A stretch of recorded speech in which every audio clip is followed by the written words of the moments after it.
Question number 56 56ನೇ ಪ್ರಶ್ನೆ. ಇದು ಹೊಸ LBಯ 58ನೇ ಪ್ರಶ್ನೆ.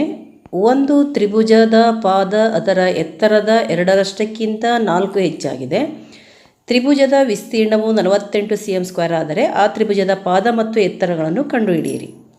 ಇಲ್ಲಿ ಪಾದ ಮತ್ತು ಎತ್ತರಗಳ ನಡುವಿನ ಸಂಬಂಧವನ್ನು ಕೊಟ್ಟಿದ್ದಾರೆ. ಪಾದವು ಎತ್ತರದ 2ರಷ್ಟಕ್ಕಿಂತ 4 ಹೆಚ್ಚಾಗಿದೆ. ಪಾದವು ಅದರ ಎತ್ತರದ 2ರಷ್ಟಕ್ಕಿಂತ 4 ಹೆಚ್ಚಾಗಿದೆ. ಪಾದವು ಎತ್ತರವನ್ನು ಅವಲಂಬಿಸಿರೋದ್ರಿಂದ ನಾವು ಎತ್ತರವನ್ನು x ಅಂತ ತಗೋಬೇಕಾಗತ್ತೆ.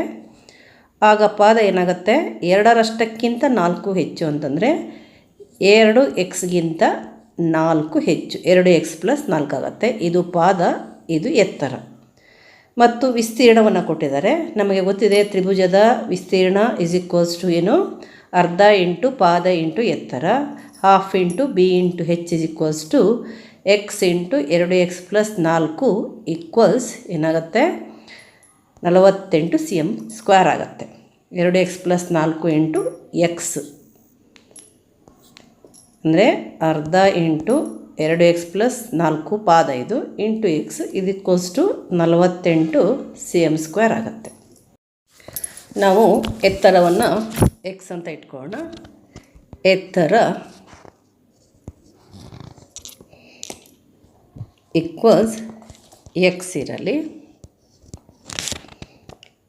ಪಾದ ಏನಾಗುತ್ತೆ, ಎತ್ತರದ 2ರಷ್ಟಕ್ಕಿಂತ 4 ಹೆಚ್ಚು. ಎತ್ತರದ 2ರಷ್ಟಕ್ಕಿಂತ 4 ಹೆಚ್ಚು ಅಂದರೆ ಎತ್ತರದ 2ರಷ್ಟು ಅಂದರೆ 2x, 4 ಹೆಚ್ಚು ಅಂತಂದರೆ 2x + 4.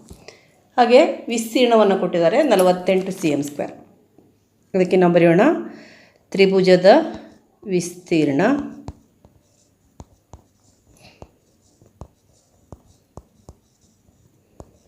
ಈಕ್ವಲ್ ಅರ್ಧ ಇಂಟು ಪಾದ ಇಂಟು ಎತ್ತರ ಈಕ್ವಲ್ಸ್ ಎಷ್ಟು ಅಂತ ಕೊಟ್ಟಿದ್ದಾರೆ ಅವರು, 48.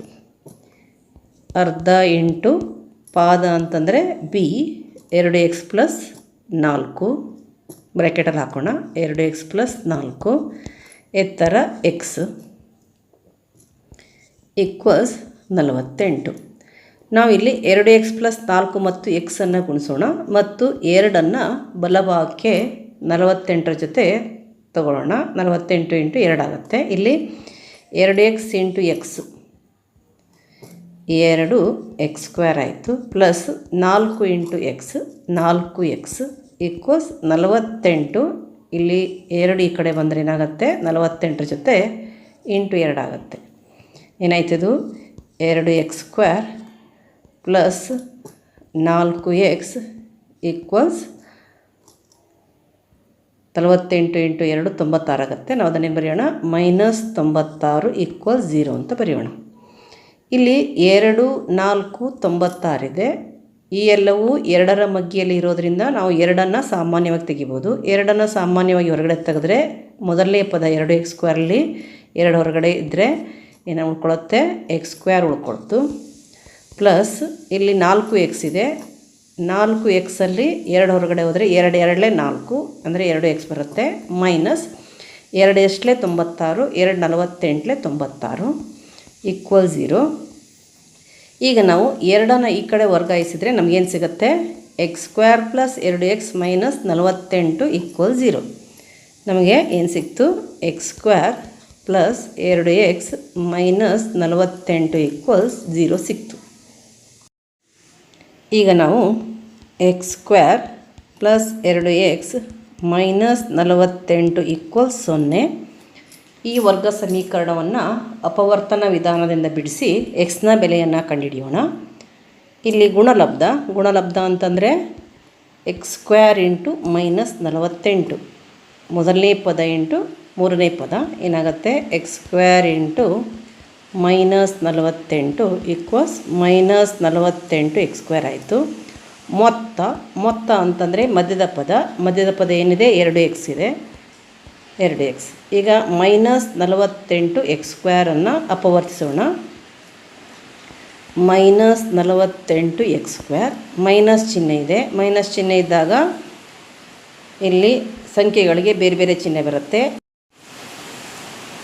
ದೊಡ್ಡ ಸಂಖ್ಯೆಗೆ ಮೊತ್ತದ ಚಿಹ್ನೆ ಅಂದರೆ ಪ್ಲಸ್ ಬರುತ್ತೆ. ಪ್ಲಸ್ ಮೈನಸ್ ನಮಗೆ ಗೊತ್ತಿದೆ 8 6 48 ಅಂದರೆ 8x ಮೈನಸ್ 6x.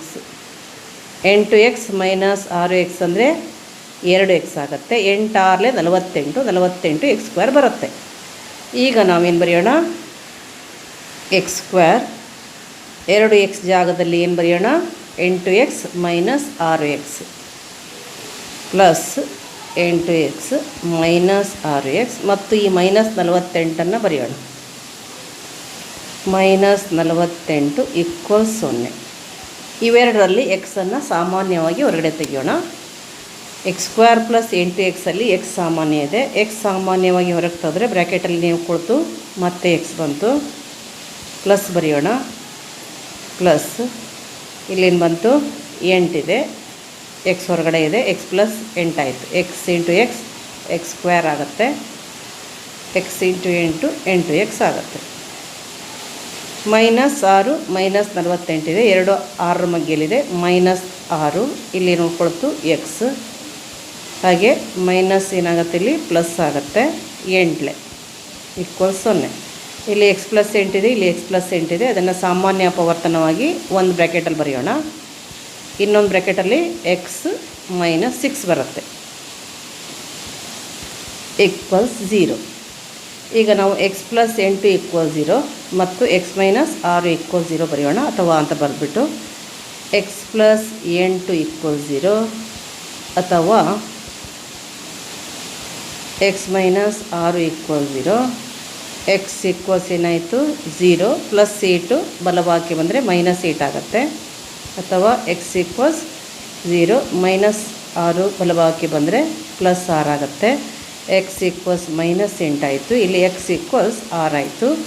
ಇದು ಉದ್ದ ಆಗಿರೋದ್ರಿಂದ ನಾವು ಧನ ಪೂರ್ಣಾಂಕವನ್ನೇ ತೊಗೋಬೇಕು. ಎಕ್ಸ್ ಇಸ್ ಈಕ್ವಲ್ಸ್ ಟು 6 ತೊಗೊಳ್ಳೋಣ. ಅಂದರೆ ಎತ್ತರ ಇಸ್ ಈಕ್ವಲ್ಸ್ ಟು 6 ಆಗುತ್ತೆ. ಎಕ್ಸ್ ಇಸ್ ಈಕ್ವಲ್ಸ್ ಟು 6 ಆದರೆ ಇದು ಎತ್ತರ.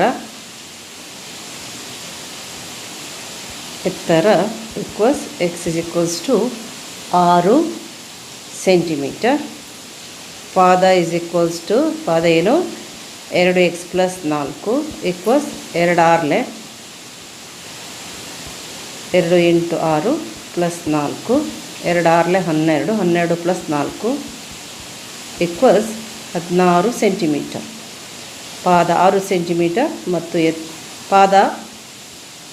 ಪಾದ ಇಲ್ಲಿ 16 ಸೆಂಟಿಮೀಟರ್ ಮತ್ತು ಎತ್ತರ 6 ಸೆಂಟಿಮೀಟರ್.